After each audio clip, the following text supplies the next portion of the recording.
Hello students, I am sure all of you must be studying hard for your board exams. Home science exam for the session 2020-21 is on 7th of June. We will start with the revision today. Let's begin with Unit 2. It includes 4 chapters.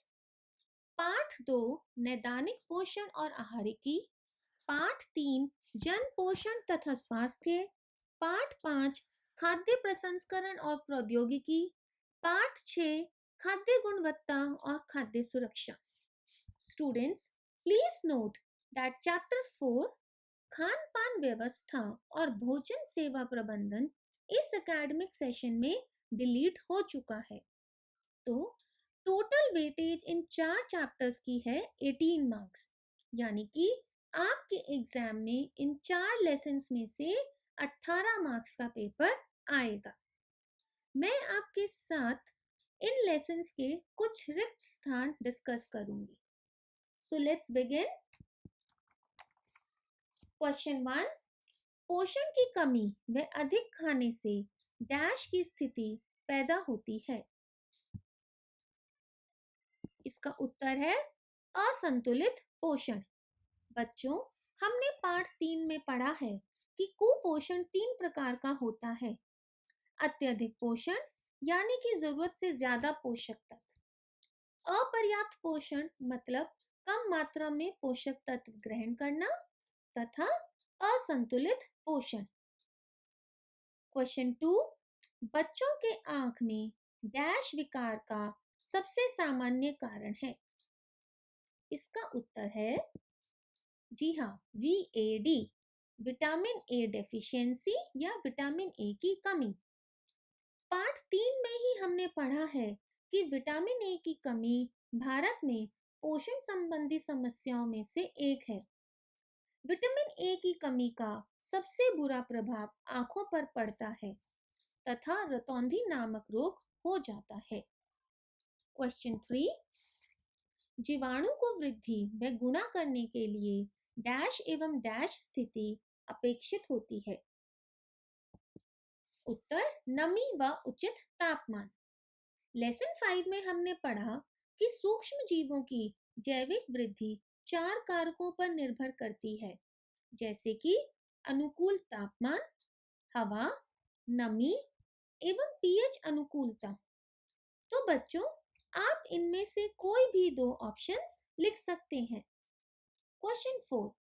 Dash का तात्पर्य उस स्थिति से है जिसमें कोई खाद्य पदार्थ मानव उपभोग के लिए सुरक्षित ना हो. उत्तर खाद्य संदूषण. पाठ 6 में आपने खाद्य संदूषण और अपमिश्रण में अंतर पढ़ा है. Next question. डैश भौतिक खतरे का उदाहरण है. इसका उत्तर हम लिख सकते हैं बाल. बच्चों, पाठ 6 में अविशालता पढ़ते समय हमने पढ़ा था कि जब किसी पदार्थ को उसके प्रस्तावित तरीके और मात्रा में प्रयुक्त ना किया जाए तो खतरा या संकट उत्पन्न हो सकता है. संकट 3 प्रकार के होते हैं: भौतिक, रासायनिक तथा जैविक. भौतिक खतरे के विभिन्न उदाहरण हैं, जैसे बाल, पत्थर, पंख, हड्डियों के टुकड़े आदि. Next question. डैश ताप की परिसर खतरे का क्षेत्र कहलाती है जिसमें जीवाणु वृद्धि करते हैं. इसका उत्तर हम सभी जानते हैं. जी हाँ, 5 डिग्री सेल्सियस से 60 डिग्री सेल्सियस. आगे चलते हैं. डैश स्तर व्यक्ति, परिवार, समुदाय के संपर्क में आने वाली पहली स्वास्थ्य प्रणाली है. इसका उत्तर है प्राथमिक स्तर. भारत में आमतौर पर स्वास्थ्य सेवाएं 3 स्तरीय होती हैं. पहला प्राथमिक स्वास्थ्य सेवाएं, दूसरा माध्यमिक स्वास्थ्य सेवाएं, इनके अंतर्गत जिला अस्पतालों को शामिल किया जाता है, तथा तीसरा है उच्च स्तरीय स्वास्थ्य सेवाएं. इस प्रकार की स्वास्थ्य सेवाओं के अंतर्गत गंभीर रोगों की जांच के लिए बड़े शहरों में सरकारी अस्पतालों में रोगी को भेजा जाता है. नेक्स्ट क्वेश्चन इज डैश माप पोषण मूल्यांकन के लिए किए जाते हैं। उत्तर मानव मित्य माप। बच्चों, किसी रोगी की वर्तमान पोषण स्थिति और पोषण संबंधी आवश्यकताओं को समझने के लिए पोषण मूल्यांकन की आवश्यकता होती है। और पोषण मूल्यांकन के 4 स्टेप्स होते हैं, जिसमें फर्स्ट स्टेप में रोगी को स्वास्थ्य, आहार, व्यक्तिगत और चिकित्सीय इतिहास की पूरी जानकारी ली जाती है तथा उसके बाद मानव मित्य माप मतलब हाइट, वेट, वेस्ट सरकमफेरेंस आदि का माप लिया जाता है। नेक्स्ट क्वेश्चन, भारत विश्व की डैश राजधानी बन सकता है। इसका उत्तर है मधुमेह या डायबिटीज। आजकल हमारे संसाधित खाद्य पदार्थों, चीनी तथा वसा की कंजम्पशन बढ़ती जा रही है और दूसरी तरफ फल, सब्जियां, साबुत अनाज, दाल का उपयोग कम होता जा रहा है। हमारी फिजिकल एक्टिविटी भी बहुत कम हो गई है। इन सब कारणों से जनसंख्या का बड़ा हिस्सा मोटापे, मधुमेह, हृदय रोग, कैंसर आदि से पीड़ित है। तो वह दिन दूर नहीं जब भारत विश्व की मधुमेह राजधानी बन सकता है। क्वेश्चन 10, डैश खाद्य पदार्थ किसी विशिष्ट आवश्यकता वाले व्यक्ति के लिए तैयार किए जाते हैं तथा बीमारी के अनुसार केवल डॉक्टरी नुस्खे पर उपयोग किए जाते हैं। इसका उत्तर है जी हाँ, चिकित्सीय खाद्य पदार्थ।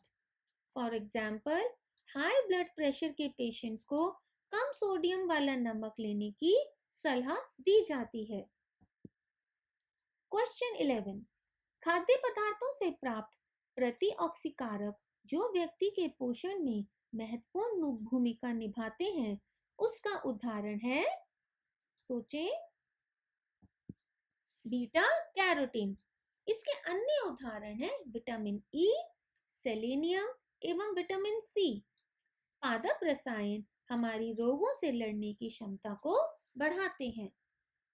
क्वेश्चन 12, मैरास्मस रोग मुख्यतः डैश की कमी से होता है। कौन से पौष्टिक तत्व की कमी से होता है? प्रोटीन। प्रोटीन ऊर्जा कुपोषण यानी पीईएम भी एक पोषण संबंधी समस्या है जो बच्चों में 2 फॉर्म्स में देखी जाती है। फर्स्ट, मैरास्मस, जो मुख्यतः प्रोटीन की कमी से होने वाला है और अधिकतर 15 महीने तक के बच्चों में पाया जाता है। दूसरी फॉर्म है क्वाशियोर्कर, जो ज्यादातर 1 से 5 वर्ष तक के बच्चों में पाया जाता है। यह रोग प्रोटीन व ऊर्जा की कमी से होता है। अगला प्रश्न, बच्चों में ऊर्जा व प्रोटीन की कमी से होने वाला रोग आमतौर पर डैश आयु में होता है। हमने अभी पढ़ा, इसका उत्तर है 1 से 5 वर्ष। क्वेश्चन 14, वयस्कों में लोहे की कमी से डैश होता है। कौन सा रोग होता है? एनीमिया या अरक्तता। लौह तत्व की कमी से अरक्तता आईडीए, आयरन डेफिशिएंसी एनीमिया, विश्व का सबसे अधिक सामान्य पोषण संबंधी विकार है। यदि रक्त में लोहे की कमी हो जाए तो हीमोग्लोबिन का निर्माण नहीं हो पाता, जिससे एनीमिया की स्थिति उत्पन्न हो जाती है। आगे चले। क्वेश्चन 15, रोगी की चिकित्सीय आवश्यकताओं को पूरा करने के लिए समायोजित किए जाने वाला आहार डैश कहलाता है। उत्तर संशोधित आहार। पाठ 2 में हमने पढ़ा है कि आहार 2 प्रकार के होते हैं। पहला संतुलित या नियमित आहार, जिसमें पौष्टिक तत्व उचित मात्रा में होते हैं तथा शरीर की आवश्यकताओं को पूरा करते हैं, जबकि संशोधित आहार रोगी की आवश्यकताओं अनुसार बनाया जाता है। प्रश्न 16, एक तैयार मृदु आहार में डैश एवं डैश खाद्य पदार्थ सम्मिलित होते हैं। उत्तर रेशा रहित एवं मुलायम खाद्य पदार्थ, जैसे कि सूजी की खीर, उबले मसले आलू, खिचड़ी इत्यादि। हम जानते हैं कि यह आहार तब दिया जाता है जब रोगी की स्थिति में कुछ सुधार होता है, परंतु उसका पाचन तंत्र ठोस आहार को पचाने में असमर्थ होता है। आगे चलते हैं। खाद्य पदार्थ जो मानव स्वास्थ्य पर लाभदायक प्रभाव डालते हैं उन्हें डैश कहते हैं। उत्तर, कार्यमूलक खाद्य पदार्थ जैसे कि प्रोबायोटिक्स। इसका सबसे बेहतरीन उदाहरण है बाजार में मिलने वाला याकुल्ट मिल्क। क्वेश्चन 18 डैश अर्धविकारीय पदार्थ का एक उदाहरण है। उत्तर, प्याज। अन्य उदाहरण है आलू, सेब, अन्य फल एवं सब्जियां। अर्धविकारीय खाद्य पदार्थ यानी जल्दी खराब ना होने वाले खाद्य पदार्थ जिनकी गुणवत्ता सामान्य तापमान पर कई दिनों तक वैसे ही बनी रहती है। पार्ट 5 में हमने पढ़ा है कि शेल्फ लाइफ के आधार पर खाद्य पदार्थों को 3 वर्गों में बांटा जाता है। विकार्य मतलब जल्दी खराब होने वाले खाद्य पदार्थ, अर्धविकार्य एवं अविकार्य यानी खराब ना होने वाले खाद्य पदार्थ। डैश अधिक जोखिम वाले खाद्य पदार्थ हैं जिन्हें जीवाणु पसंद करते हैं। इसका उत्तर है प्रोटीन युक्त खाद्य पदार्थ। प्रश्न 20 भोजन पदार्थों में उपस्थित नमी को सुखाकर भोज्य पदार्थ को संरक्षित करना डैश कहलाता है। जी हाँ, निर्जलीकरण यानी डिहाइड्रेशन। हम जानते हैं कि जीवाणुओं की वृद्धि के लिए नमी की आवश्यकता होती है, तो जब हम खाद्य पदार्थों को सुखाते हैं तो उनकी नमी समाप्त हो जाने के कारण उन्हें काफी समय तक सुरक्षित रखा जा सकता है। खाद्य पदार्थों को संरक्षित करने के लिए यह बहुत पुरानी विधि है, परंतु आजकल खाद्य पदार्थों को मशीनों द्वारा सुखाया जाता है। इससे पौष्टिक तत्व भी कम नष्ट होते हैं एवं अतिरिक्त पौष्टिक तत्व यानी कि खाद्य प्रबलीकरण भी आवश्यकता अनुसार किया जा सकता है। क्वेश्चन 21 किसी खाद्य पदार्थ को संरक्षित रखने के दौरान उसकी नमी बनाए रखने के लिए डैश विधि सबसे उपयुक्त होती है। उत्तर, हिमीकरण मतलब फ्रीजिंग। हिमीकरण भी खाद्य पदार्थ संरक्षण की महत्वपूर्ण विधि है। इस विधि में खाद्य पदार्थों को अधिकतर -18 डिग्री सेल्सियस पर संरक्षित किया जाता है, जिससे जीवाणु एवं एंजाइम्स की क्रियाशीलता कम हो जाती है। इस विधि में खाद्य पदार्थ की संरचना में बदलाव नहीं आता, जैसे फ्रोजन मटर, फ्रोजन कॉर्न। कम से कम संसाधित किए जाने वाले खाद्य पदार्थों को डैश खाद्य पदार्थ कहते हैं। इसका उत्तर है, आप सभी जानते हैं, न्यूनतम संसाधित खाद्य पदार्थ। इसके लिए जो प्रक्रियाएं अपनाई जाती हैं वे है साफ करना, काट छांट करना, काटना, छीलना इत्यादि। इससे खाद्य पदार्थों की गुणवत्ता बनी रहती है। जैसे आजकल बाजार में कटे एवं छिले हुए करेले, कटी हुई फूल गोभी आदि मिलते हैं। आगे चले।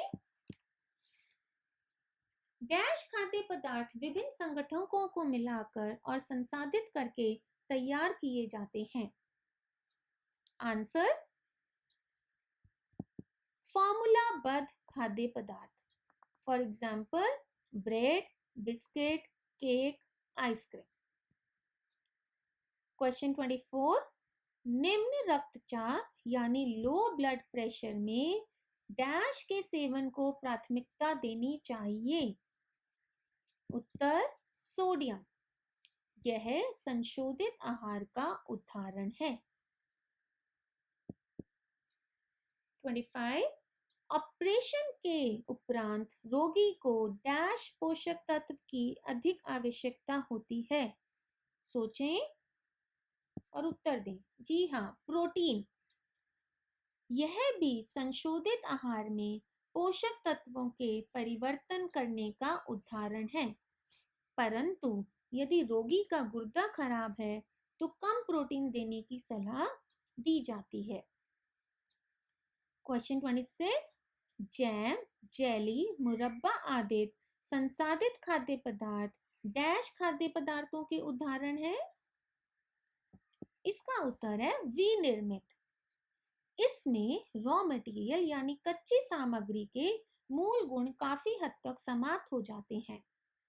इसके अन्य उदाहरण हैं पापड़, शरबत, वड़ी इत्यादि। क्वेश्चन 27, डैश अंतरराष्ट्रीय स्वैच्छिक मानकीकरण संगठन है। उत्तर आईएसओ। आईएसओ खाद्य सुरक्षा एवं गुणवत्ता के लिए वैश्विक स्तर पर काम करने वाली एक प्रमुख संस्था है।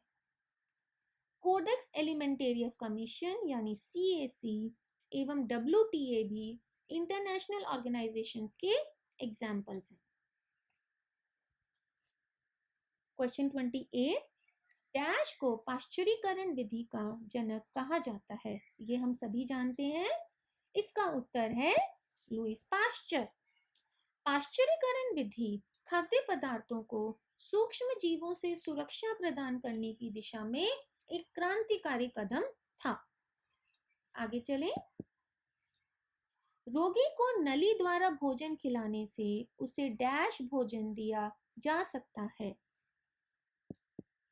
पोषण युक्त संपूर्ण मतलब कंप्लीट डाइट।